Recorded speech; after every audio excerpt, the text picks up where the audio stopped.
As the U.S. and global economy suffers through this prolonged and deep recession, every organization faces two fundamental questions.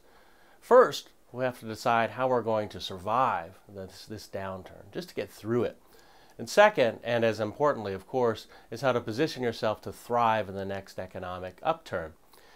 Now, we're fortunate in that there is a significant amount of research and best practice literature out there that can help us think about this. When it comes to survival, the results actually are probably quite intuitive, perhaps obvious, you might say. It starts with the basic fact that cash is the lifeblood of any organization. And during a recession, we all feel pressure on cash flows, whether it be through lower sales or inability to get financing from suppliers, etc.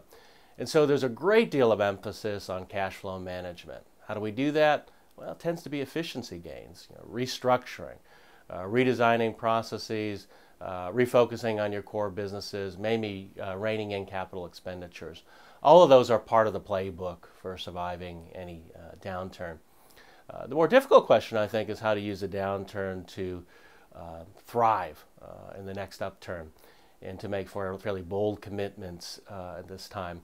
Here the literature is also quite clear, though. It says that those that thrive in the next upturn actually take fairly bold commitment decisions.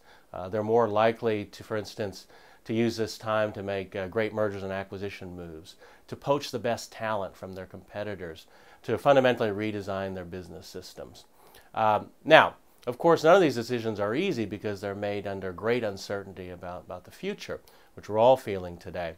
In fact, if you look at the research, what you'll find is that many companies that make these same sort of bold commitments in downturns never get to the next upturn. In other words, they've just made some bad bets. So we'll also want to focus quite a bit on, is there anything we can do systematically to fundamentally increase our odds of success when making these types of bold commitments during downturns? Here again, research and practice is quite clear. You really need to fundamentally embrace uncertainty in strategic planning processes, focusing more on techniques like scenario planning, options analysis, and much more active strategic planning.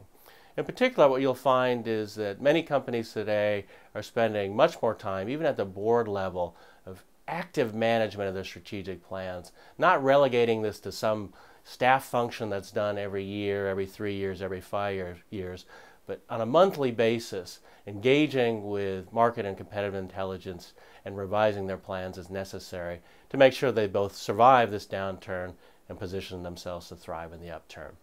Looking forward to discussing this and a lot more in Baltimore.